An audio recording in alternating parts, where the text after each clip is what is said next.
ও হাসান বসরি, আমি আমার কূপের ভিতরে আমার একটা কূপ ছিল, এমন একটা কূপ যেই কূপের ভিতরে মিষ্টি পানি আল্লাহ রাব্বুল আলামিন জারি করে দিছিল।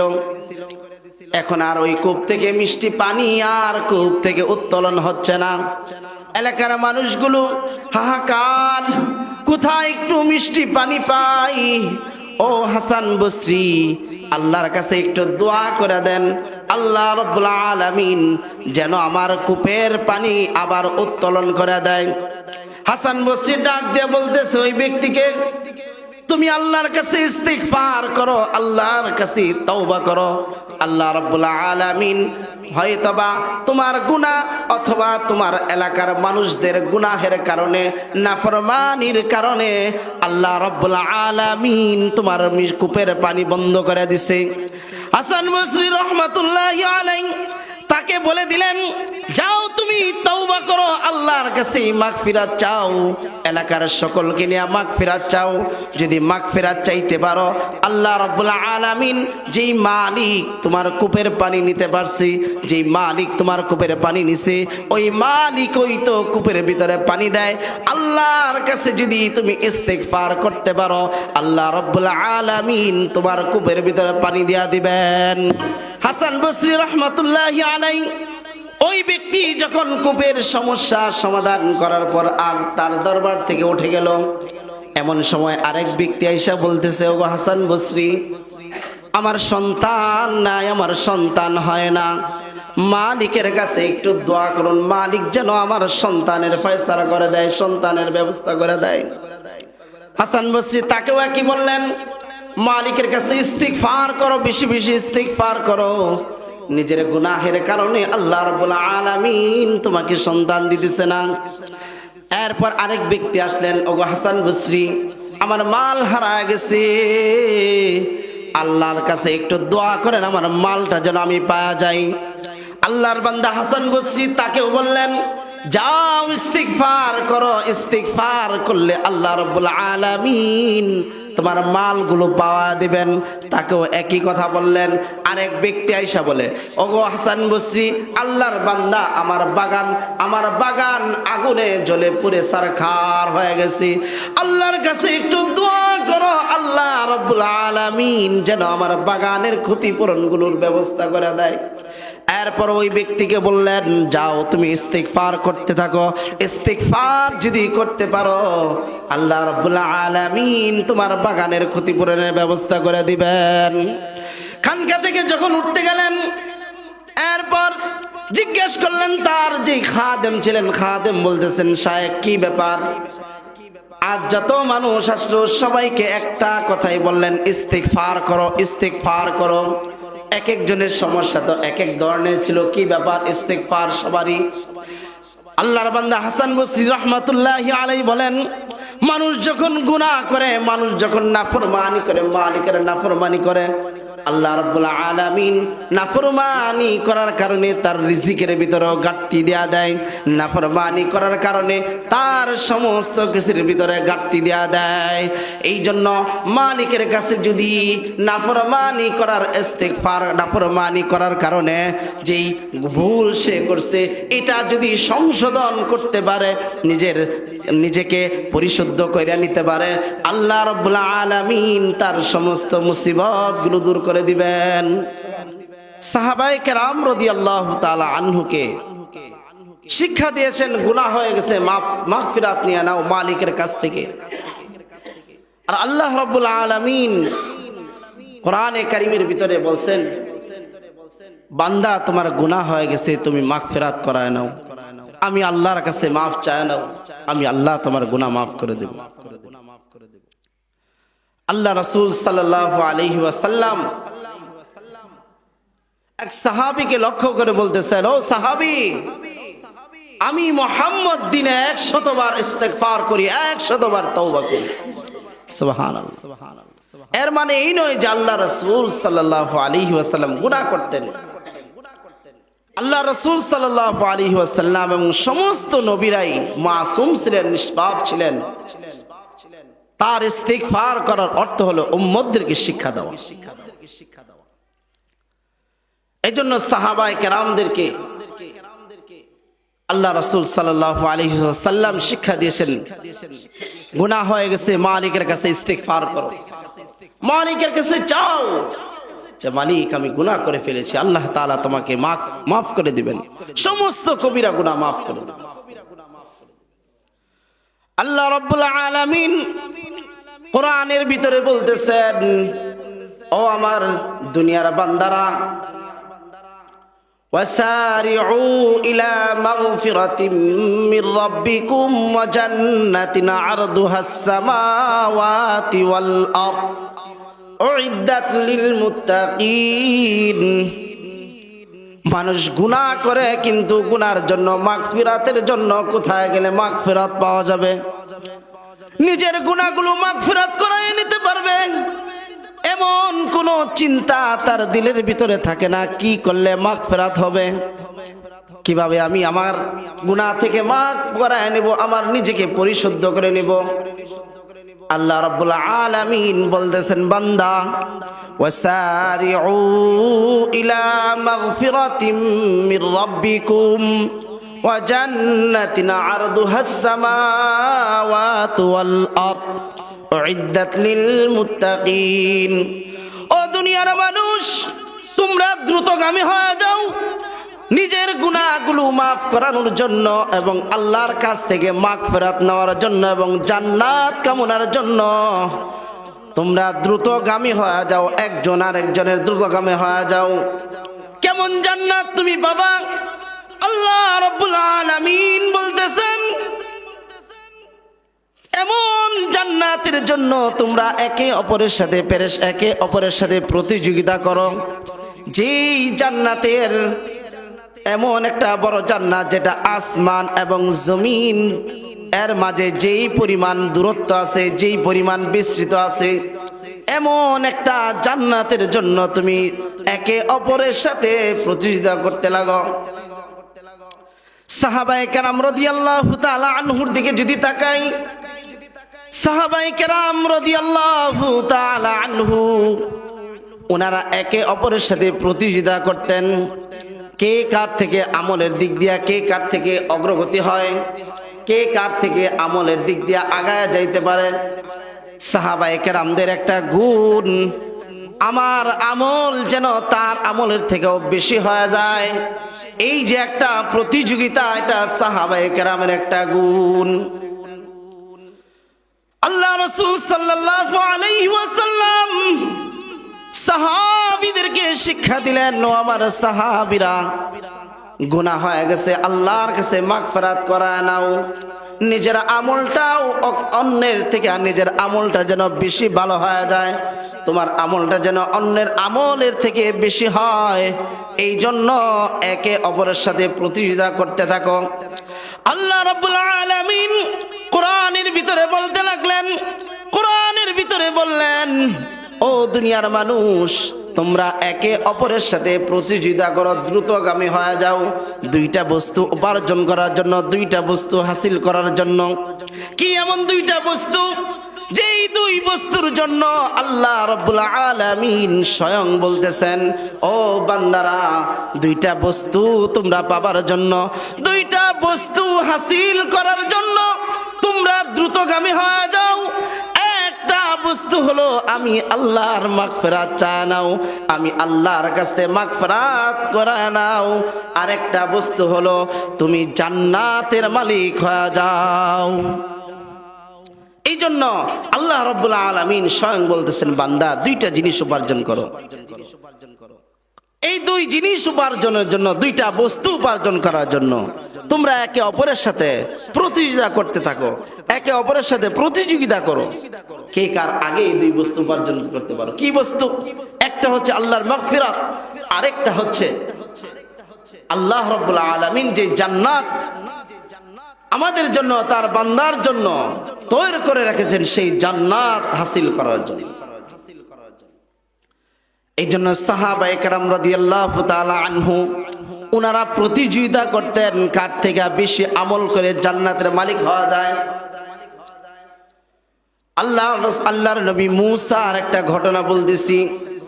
মুসা আলাইহিস সালাতু ওয়াস সালাম কালিমুল্লাহ নামে যিনি পরিচিত ছিল, যার উপাধি ছিল কালিমুল্লাহ, ওই মূসা আলাইহিস সালাতু ওয়াস সালাম তুর পাহাড়ে যায় আল্লাহর সাথে কথা বলে। আল্লাহ রাব্বুল আলামিনকে কথা বলার ফাঁকে বলতেছেন, গো মালিক, সব সময় তোমার সাথে কথা হয় আমার, কিন্তু মালিক তোমাকে দেখার মতো ভাগ্য আমার হলো না। তুমি আল্লাহকে দেখতে চাই, গো মালিক তুমি কোথায় থাকো আমার ঠিকানা বলে দাও।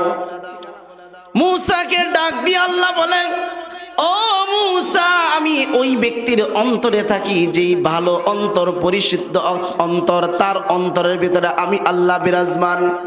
কেমন অন্তরের ভিতরে থাকো মালিক?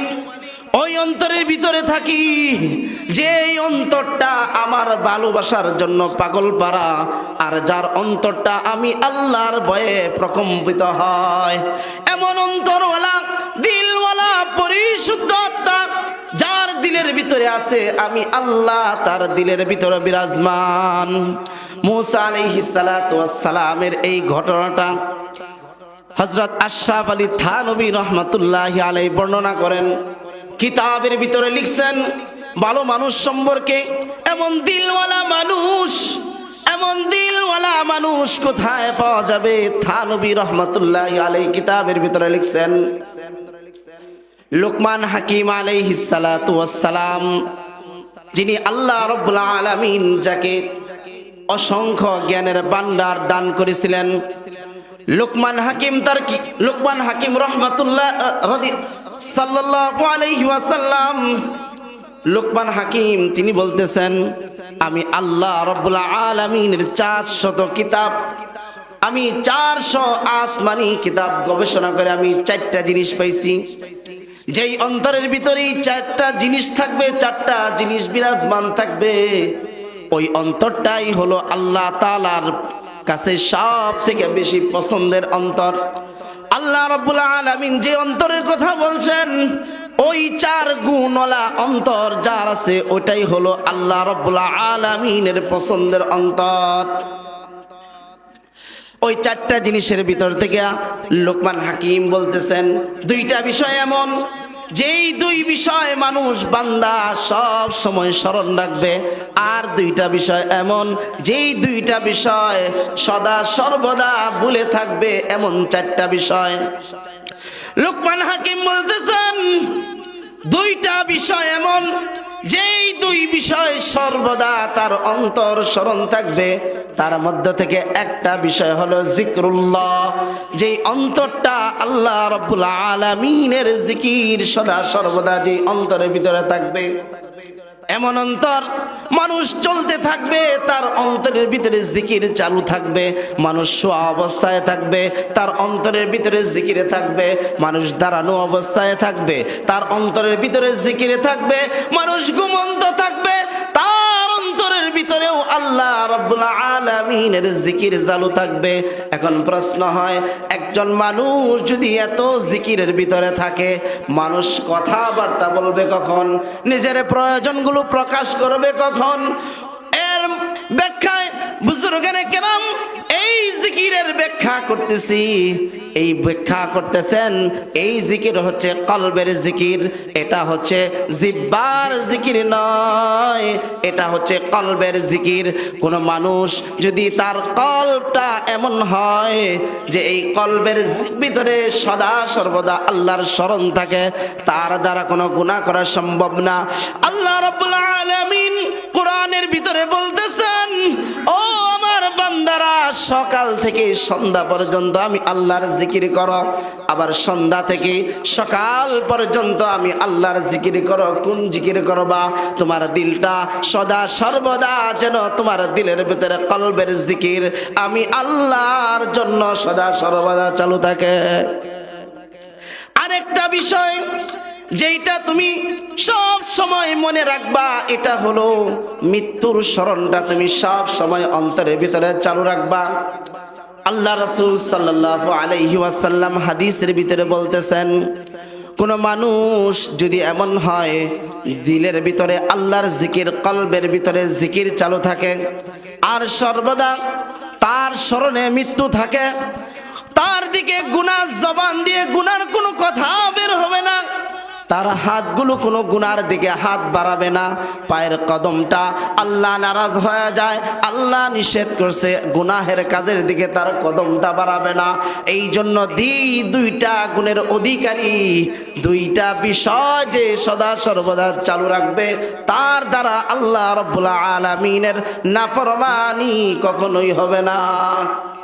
আর দুইটা বিষয় লুকমান হাকিম রাহমাতুল্লাহি আলাইহি কিতাবের ভিতরে বলতেছেন, আর দুইটা বিষয় সদা সর্বদা মানুষ যেন বুইলা থাকে। এক নাম্বার, কোন ভালো কাজ করলে সেটা যেন ভুলে যায়, নিজের জন্য করুক অথবা অপরের জন্য করুক, এমন কোন ভালো কাজ যদি সে করে থাকে, এই ভালো কাজের কথা যেন সর্বদা বুইলা থাকে। 4 নাম্বার, এমন কোন বিষয় মানুষকে যদি কষ্ট দেয়, মানুষকে যেন কষ্ট দেওয়া থেকে বিরত থাকে। মানুষ খারাপ আচরণ করলেন, এরপরও যেন সে ভালো আচরণ করে। এই 4টা গুণ যার ভিতরে আছে, এই 4 গুণওয়ালা ব্যক্তি, তার অন্তরটাই আল্লাহর কাছে পবিত্র অন্তর। এমন অন্তর যার আছে, আল্লাহ রাব্বুল আলামিন ওই অন্তরের ভিতরেই বিরাজ করতে থাকেন। বলতেছিলাম মুসা আলাইহিস সালাতু ওয়াস সালাম আল্লাহর কাছে বললেন, ওগো আল্লাহ, তোমাকে একটু দেখতে চাই, তোমার সাথে কথা বলি, কিন্তু মালিক তোমাকে দেখতে পাই না, মনের ভিতরে বড় আশা। আল্লাহ রাব্বুল আলামিন বলে দিলেন, আমাকে যদি দেখতে চাও আমি কোথায় থাকি, আমার ঠিকানা যদি তুমি পাইতে চাও, আমি ঠিকানা বলে দিলাম। আমি ওই ব্যক্তির অন্তরের ভিতরে সদা সর্বদা থাকি, যার অন্তরটা আমি আল্লাহর জন্য পরিশুদ্ধ করে রাখছে। কিভাবে পরিশুদ্ধ রাখছে? আশরাফ আলী থানভী রাহমাতুল্লাহি আলাইহি কিতাবের ভিতরে লিখছেন, যার ভিতরে 4টা গুণ পাওয়া যাবে, ওই 4 গুণওয়ালা অন্তর, ওটাই হলো আল্লাহ রাব্বুল আলামিনের বিরাজমান করার অন্তর।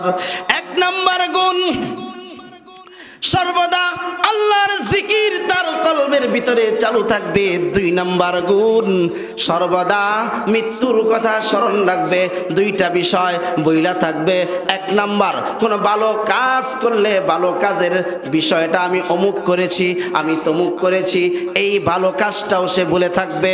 আরেকটা বিষয়, মানুষ আমার সাথে অন্যায় আচরণ করেছে, এরপরও তার সাথে মাফ করে দেয়া, তার সাথে ভালো সম্পর্ক জোড়ায় রাখা। এই 4টা বিষয় যে আর অন্তরের ভিতরে আছে, যে এই 4টা বিষয় সম্পর্কে অবগত আছে, যার দিল এই 4 গুণের সাথে সম্পৃক্ত, সেই হলো পরিশুদ্ধ আত্মা। আর এমন কলবের মাঝেই আল্লাহ রাব্বুল আলামিন বিরাজমান। এটা লুকমান হাকিম আলাইহিস সালাতু ওয়াস সালাম তিনি বলেন, আমি আসমানি 400 কিতাব গবেষণা করার পর আমি এই 4টা জিনিস খুঁজে পেয়েছি।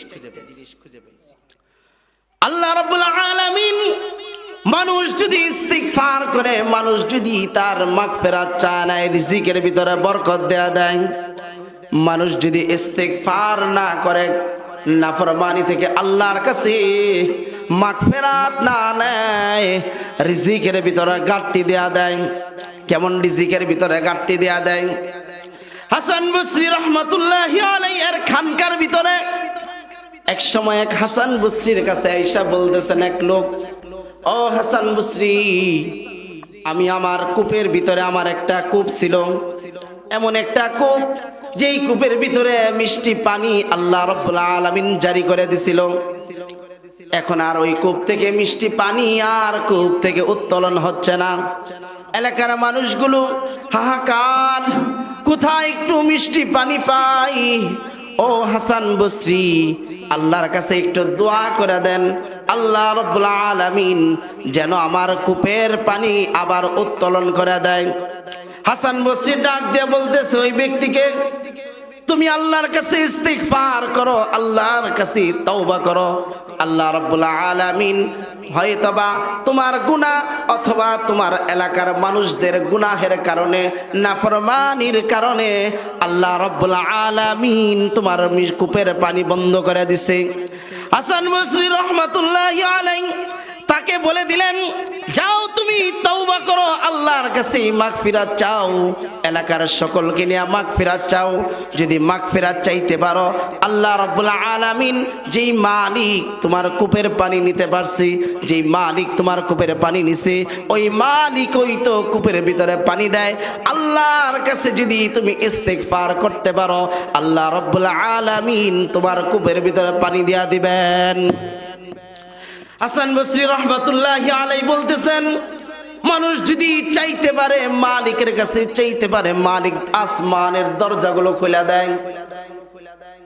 এমন এমন ইতিহাস হত কিতাবের ভিতরে পাওয়া যায়। ফেরাউন, তিনি আল্লাহর মনে হয় খুব বন্ধু ছিলেন, কাছের মানুষ ছিলেন, না শত্রু ছিলেন? আল্লাহর সব থেকে বড় শত্রু ছিলেন ফেরাউন। একেও আল্লাহ রাব্বুল আলামিন আল্লাহর কাছে চাইছে, মালিক আমি জান্নাত চাই না, আমি পরকালের শান্তি চাই না, আমার নীল নদটা আমার অনুগত করে দাও। আল্লাহ রাব্বুল আলামিন বলতেছে, বান্দা আমি তোর জন্য জান্নাত বানায় রাখছি, আমি তোর জন্য জান্নাত রাখছি, আর তুই জান্নাত ছাইরা সামান্য একটা নীল নদের অনুগত করতে চাস? যা বান্দা, দিয়ে দিলাম, যে কয়দিন ফুর্তি করার মন চায় ফুর্তি কর, সমস্যা নেই। আল্লাহর কাছে চাইলে তো আল্লাহ বিধর্মী কাফেরদেরকেও দেয়া দেয়, যেমন নমরুদকে দিছেন, হামানকে দিছেন, কারুনকেও দিছেন। এই রকম ভাবে অনেক অসংখ্য অগণিত বেঈমানকে আল্লাহ রাব্বুল আলামিন দুনিয়ার ভিতরে অর্থ সম্পদ দিয়া দিছে। জান্নাতের বিনিময়ে এরা দুনিয়ার ভিতরে সামান্য ভোগ বিলাসের অর্থ সম্পদ নিয়েছে। মানুষ যদি আল্লাহর কাছে চায়, নিজের গুনাহগুলো মাফ করাইতে চায়, আল্লাহ রাব্বুল আলামিন গুনাহ অবশ্যই মাফ করায় দিবেন। আশরাফ আলী থানভী রাহমাতুল্লাহি আলাইহি কিতাবের ভিতরে একটা ঘটনা আনছেন। এমন একটা ঘটনা আল্লাহর বান্দা কিতাবের ভিতরে বর্ণনা করছেন। কেমন বর্ণনা? আশরাফ আলী থানভী রাহমাতুল্লাহি আলাইহি কিতাবের ভিতরে লিখেন, এক সময় এক দেশের ভিতরে, একটা এলাকার ভিতরে বানরের উৎপাত বেড়ে গেল। বানর মানুষদেরকে অত্যাচার করতে লাগলো, মানুষের খুব কষ্ট হতে লাগলো।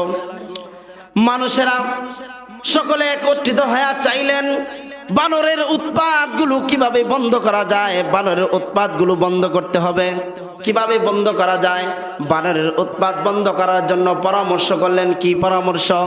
সকলেই পরামর্শ দিলেন, পার্শ্ববর্তী যেই বনের ভিতরে বানরগুলো অবস্থান করে, চতুর্দিক থেকে পেট্রোল দিয়ে বানরের বনটা জ্বালা দাও। বনটা জ্বালা দিবা, বানরগুলো জ্বলে যাবে, মানুষের উপর উৎপাত করাটাও বন্ধ হয়ে যাবে। মানুষ যেমনি ভাবে সিদ্ধান্ত নিলেন, ঠিক ওই রকম কাজটাই শুরু করলেন। বানরকে মারার জন্য বনের চতুর্পাশে পেট্রোল ছিটানো হলো। পেট্রোল ছিটানোর পর আগুন ধরা দিলেন। আগুন ধরানোর পর চতুর্দিক থেকে যখন আগুন আস্তে আস্তে বনের ভিতরে প্রবেশ করতে লাগলো, বানরগুলা আস্তে আস্তে দেখলেন আগুনগুলো তাদের কাছের দিকে আসতেছে। এমন সময় হঠাৎ করে বানরগুলো একত্রিত হয়ে গেল। একত্র হওয়ার পর বানরের সর্দার দেখলেন যখন নিশ্চিত মৃত্যু আমাদের একেবারে নিকটবর্তী আইসা গেছে, ভাই বলতেছে একটা বানরের কথা, একটা চতুষ্পদ জন্তুর কথা। চতুষ্পদ জন্তুর কথাও মালিক কিভাবে শুনে, এটা আমি বুঝাইতে চাইতেছি। আমি আর তুমি আশরাফুল মাখলুকাত, আল্লাহর কাছে যদি চাই, আল্লাহ আমাদেরকে কখনো খালি হাতে ফিরাইবে না। বানরের সর্দার, বানরের যেই সর্দার ছিল, যখন দেখলেন আগুন আমাদের কাছে আস্তে আস্তে একেবারে নিকটবর্তী আইসা গেছে, বানরের সর্দারটা বানরদের জামাত থেকে একটু সামনে আলাদা হয়ে গেল। আলাদা হয়ে সামনের দুইটা পা আসমানের দিকে রাইখা হাউমাউ করে চিৎকার শুরু করে দিছে আর বলতেছে, মালিক আমরা নাফরমানি করছি, তোমার আশরাফুল মাখলুকাতের উপরে জুলুম করছি। ওগো মালিক, আমাদেরকে তুমি রক্ষা করো, আগুন আমাদেরকে ধ্বংস করা দিবে। ওগো আল্লাহ, আমরা আর তোমার মাখলুকের উপর অত্যাচার আর জুলুম করব না। আল্লাহ, তুমি আমাদেরকে এইবারের মতো রক্ষা করা দাও। বানরগুলো যখন এক এক কইরা সামনের পা দুইটা আসমানের দিকে তাকায়া আসমানের দিকে তুইলা মালিকের কাছে ফরিয়াদ জানাইছে। মালিক কেমন কবুল করলেন, সঙ্গে সঙ্গে আসমান থেকে এমন ঝড় বৃষ্টি শুরু করে দিলেন, বৃষ্টির কারণে আগুনটা বন্ধ হয়ে গেল, আর বানরগুলো ওই আগুন থেকে রক্ষা পাওয়া গেল। মানুষগুলো চিন্তা করলেন কি ব্যাপার, আগুন কেন, আগুন নিবার জন্য আসমান থেকে কেন পানি আল্লাহ রাব্বুল আলামিন বর্ষণ করলেন, কারণ কি? একজন দেখতে পাইলেন বানরগুলো দুইটা পা আসমানের দিকে উঠায়া মালিকের কাছে চাইছিল, আর নাফরমানি তাদের যে বানররা মানুষদের ক্ষতি করতেছিল, কষ্ট দিতেছিল, এই কষ্ট দেওয়ার কারণে ইস্তেগফার করতেছে, মাগফিরাত চাইতেছে আল্লাহর কাছে। এই জন্য আল্লাহ রাব্বুল আলামিন তাকে ওই বানরদেরকে ওই আগুন থেকে রক্ষা করলেন। তাহলে মানুষ যদি আমরা আশরাফুল মাখলুকাত, আমরা যদি আমাদের নিজের গুনার কারণে মালিকের কাছে ইস্তিগফার করি, আমরা যদি চাই আল্লাহ আমাকে নাফরমানি করছি, মালিক আমি ভুল করে ফেলছি, আমাকে মাফ করে দাও, অবশ্যই আল্লাহ রাব্বুল আলামিন আমাদেরকে মাফ করে দেবেন। বলতেছিলাম হাসান বসরি রাহমাতুল্লাহি আলাইহি, ওই ব্যক্তি যখন কূপের সমস্যা সমাধান করার পর আর তার দরবার থেকে উঠে গেল, এমন সময় আরেক ব্যক্তি আইসা বলতেছে, ওগো হাসান বসরি, আমার সন্তান নাই, আমার সন্তান হয় না, মালিকের কাছে একটু দোয়া করুন, মালিক যেন আমার সন্তানের ফয়সালা করে দেয়, সন্তানের ব্যবস্থা করে দেয়। হাসান বসরি তাকেও একই বললেন, মালিকের কাছে ইস্তিগফার করো, বেশি বেশি ইস্তিগফার করো, নিজের গুনাহের কারণে আল্লাহ রাব্বুল আলামিন তোমাকে সন্তান দিতেছে না। এরপর আরেক ব্যক্তি আসলেন, ওগো হাসান বসরি, আমার মাল হারায় গেছে, আল্লাহর কাছে একটু দোয়া করেন আমার মালটা যেন আমি পাওয়া যাই। আল্লাহর বান্দা হাসান বসরি তাকেও বললেন, যাও ইস্তিগফার করো, ইস্তিগফার করলে আল্লাহ রাব্বুল আলামিন তোমার মালগুলো পাওয়া দিবেন। তাকেও একই কথা বললেন। আরেক ব্যক্তি আইসা বলে, ওগো হাসান বসরি, আল্লাহর বান্দা, আমার বাগান আগুনে জ্বলে পুড়ে ছারখার হয়ে গেছে, আল্লাহর কাছে একটু দোয়া করো, আল্লাহ রাব্বুল আলামিন যেন আমার বাগানের ক্ষতিপূরণগুলোর ব্যবস্থা করে দেয়। এরপর ওই ব্যক্তিকে বললেন, যাও তুমি ইস্তিগফার করতে থাকো, ইস্তিগফার যদি করতে পারো আল্লাহ রাব্বুল আলামিন তোমার বাগানের ক্ষতিপূরণের ব্যবস্থা করে দিবেন। খানকা থেকে যখন উঠতে গেলেন, এরপর জিজ্ঞেস করলেন তার যে খাদেম ছিলেন, খাদেম বলতেছেন, শায়েখ কি ব্যাপার? আজ যত মানুষ আসলো সবাইকে একটা কথাই বললেন, ইস্তিগফার করো, ইস্তিগফার করো। এক একজনের সমস্যা তো এক এক ধরনের ছিল, কি ব্যাপার? ইস্তিগফার সবারই। আল্লাহর বান্দা হাসান বসরি রাহমাতুল্লাহি আলাইহি বলেন, মানুষ যখন গুনাহ করে, মানুষ যখন নাফরমানি করে, মালিকের নাফরমানি করে, আল্লাহ রাব্বুল আলামিন নাফরমানি করার কারণে তার রিজিকের ভিতরেও ঘাটতি দেয়া দেয়, নাফরমানি করার কারণে তার সমস্ত কিছুর ভিতরে ঘাটতি দেয়া দেয়। এই জন্য মালিকের কাছে যদি নাফরমানি করার ইস্তিগফার, নাফরমানি করার কারণে যেই ভুল সে করছে এটা যদি সংশোধন করতে পারে, নিজেকে পরিশুদ্ধ করে নিতে পারে, আল্লাহ রাব্বুল আলামিন তার সমস্ত মুসিবতগুলো দূর করে দিবেন। এই জন্য আমি সবাইকে বলছি, গুনাহ করছে, গুনাহের কারণে আল্লাহ তাআলা রিজিকের ভিতরে ঘাটতি দিছে, গুনাহ করছে এই জন্য তার সন্তান হয় না, গুনাহ করছে এই জন্য নাফরমানি করছে, হয়তো আল্লাহ রাব্বুল আলামিনের নাফরমানি করার কারণে আল্লাহ রাব্বুল আলামিন তার বিভিন্ন মুসিবত দিছে। আল্লাহর বান্দা হাসান বসরি রাহমাতুল্লাহি আলাইহি বললেন, আমি যে এদেরকে বললাম, এদেরকে বলার কারণ হলো আল্লাহ রাব্বুল আলামিন কোরআনের ভিতরে বলছেন, লা তাকানাতু মির রাহমাতিল্লাহ, বান্দা আমার রহমত থেকে তোমরা নরাশ হয়ে যাও না। বান্দা তুই গুনাহ যত বড় করবি, আমি আল্লাহ তার থেকেও বড় ক্ষমাকারী। এই জন্য আমি প্রত্যেককেই বললাম, আল্লাহর কাছে মাগফিরাত চা নাও, আল্লাহর কাছে ক্ষমা চা নাও।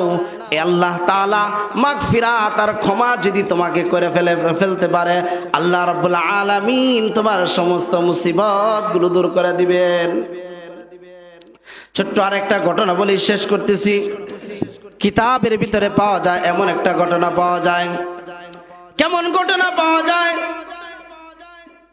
আল্লাহ রাসূল সাল্লাল্লাহু আলাইহি ওয়াসাল্লামের কাছে এক সাহাবী এক লোক আইসা বলতেছেন, ওগো আল্লাহর রাসূল, আমি অনেক বড় নাফরমানি বান্দা, আল্লাহ রাব্বুল আলামিন আমাকে ক্ষমা করবেন কিনা? আল্লাহ রাসূল বলতেছেন, কেন ক্ষমা করবেন না, কি ব্যাপার? আল্লাহর বান্দা বলতেছে, ওগো সরকার দো আলম নবী, আমি এমন গুনাহ করেছি, আমি জিনা করেছি, আমি মদ খেয়েছি, জুয়া খেলেছি, এই রকম ভাবে আমি অনেক গুনাহ করেছি, এই জন্য বলতেছি আমার মালিক আমাকে মাফ করবেন কিনা? আল্লাহ রাসূল সাল্লাল্লাহু আলাইহি ওয়াসাল্লাম বললেন, কালেমা পড়ো, মুসলমান হয়ে যাও, আল্লাহ রাব্বুল আলামিন তোমার পূর্বের সমস্ত গুনাহ মাফ করে দিবেন। এই জন্য আমি যত বড় গুনাহ তুমি করে থাকো না কেন, আল্লাহ রাব্বুল আলামিনের কাছে ইস্তিগফার করো, আল্লাহ রাব্বুল আলামিন মাফ করে দিবেন। আরেকটা ঘটনা, আল্লাহ রাসূলের দরবারে আয়েশা এক ব্যক্তি বলতেছেন, ওগো আল্লাহ রাসূল, আমাকে আল্লাহ রাব্বুল আলামিন মাফ করবেন কিনা, আমি বড় নাফরমান। আল্লাহ রাসূল বলতেছেন, কি এমন নাফরমানি করছো আল্লাহ মাফ করবেন না? ওগো আল্লাহর রাসূল, আমি এত বড় নাফরমান, আমি আমার ঔরসজাত সন্তান কন্যা সন্তানদেরকে আমি জীবিত অবস্থায় আমি কবর দাফন করেছি।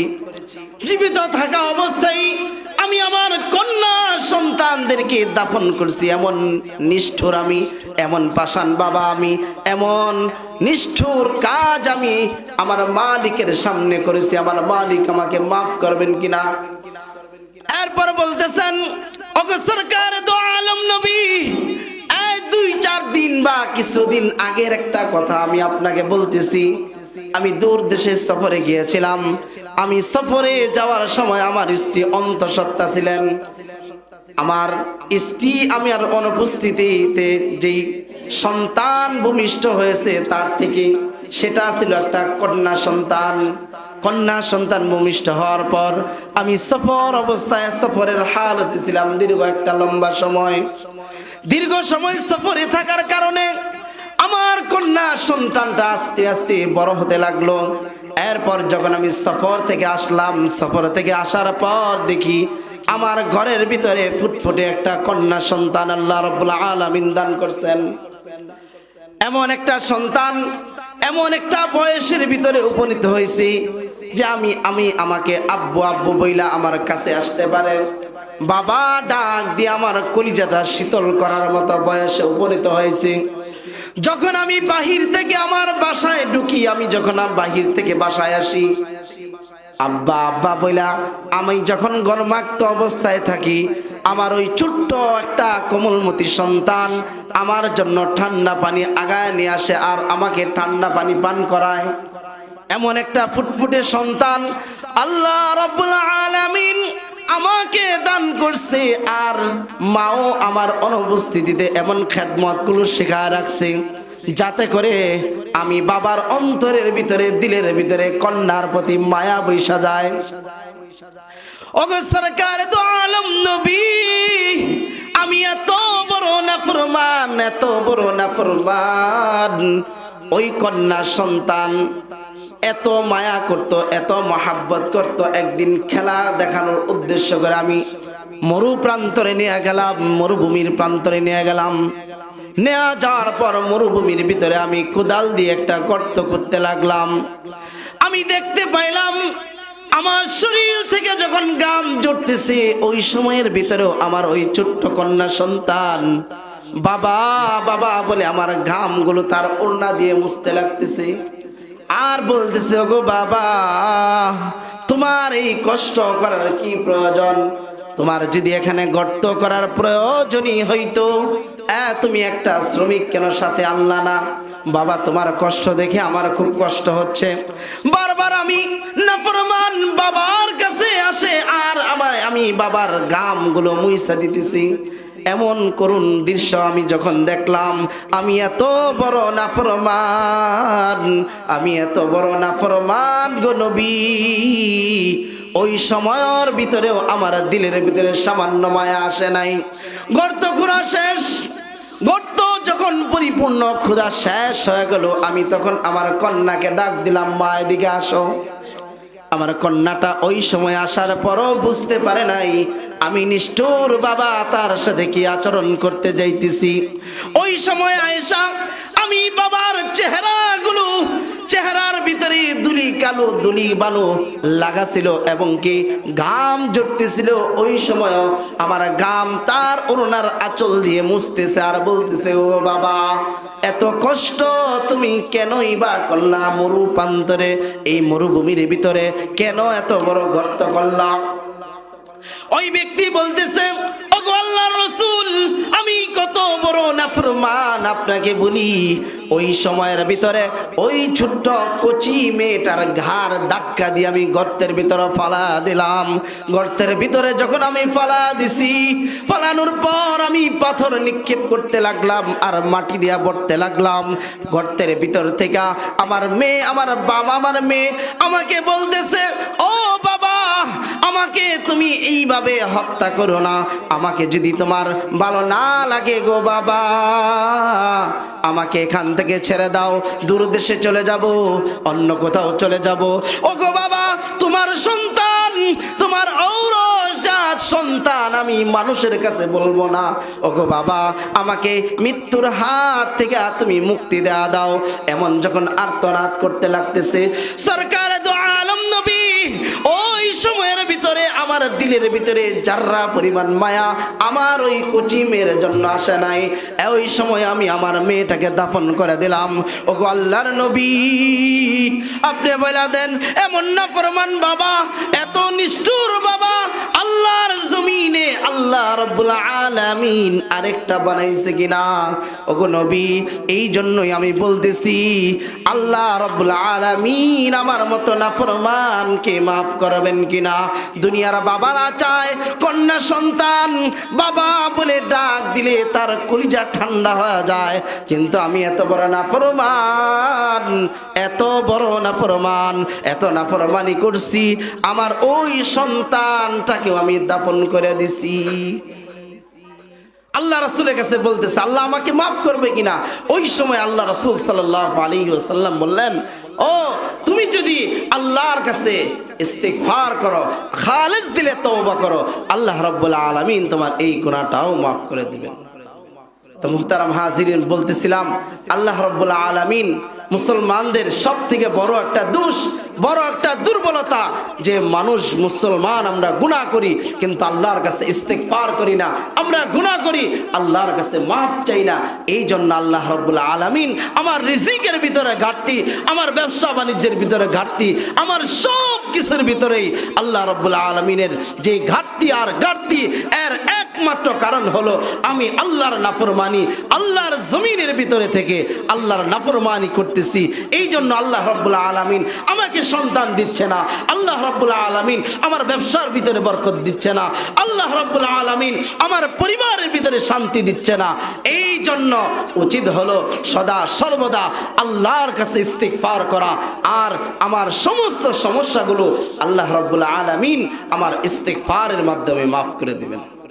এই জন্য আমাদের সদা সর্বদা একটা আমল জারি রাখা, দিলে সর্বদা যেন আল্লাহর জিকির থাকে, মৃত্যুর স্মরণ থাকে।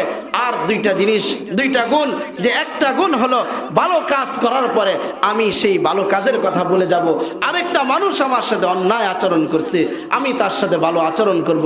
এই চারটা গুণ যদি আমি আমার নিজের ভিতরে ফিট করতে পারি, এই চারটা গুণ যদি আমি আমার নিজের ভিতরে তৈরি করতে পারি, আল্লাহ রাব্বুল আলামিন কাল কিয়ামতের ময়দানে বলবেন, ওই পরিশুদ্ধ আত্মা আমি আজকে আমার জান্নাত তোর জন্য খুলে দিলাম, জান্নাতের যেই দরজা দেয়া খুশি তুই জান্নাতের ভিতরে প্রবেশ কর। সুবহানাল্লাহ। এই জন্য আল্লাহ তাআলার কাছে বেশি বেশি চাবো, আল্লাহ তাআলা যেন আমাদেরকে পরিশুদ্ধ আত্মা দান করেন এবং নিজেরা যেন ইসলাহ হয়ে আল্লাহর একনিষ্ঠ বান্দা হইতে পারি। আল্লাহ রাব্বুল আলামিন আমাদের সকলকে তৌফিক দান করুন। আমিন। ওয়া আখির দাওয়ানা আলহামদুলিল্লাহি রাব্বিল আলামিন।